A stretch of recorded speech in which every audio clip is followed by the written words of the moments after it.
মহাকাল আমি, আর ব্রহ্মাও। প্রভা, বিজয়, সত্য আমি, নিশ্চয় আমি। দণ্ড, শক্তি, নীতি, মৌনতা তথা তত্ত্বজ্ঞানও আমি।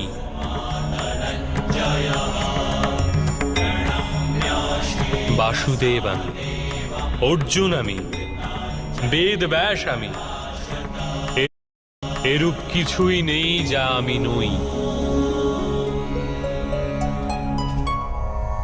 এরূপ কোন স্থল নেই যেখানে আমি নেই। আমি সময়, আর আমি জীবন ও মৃত্যু। অর্জুন, এখানে উপস্থিত সমস্ত মানুষের মৃত্যু হয়ে দাঁড়িয়ে আছে।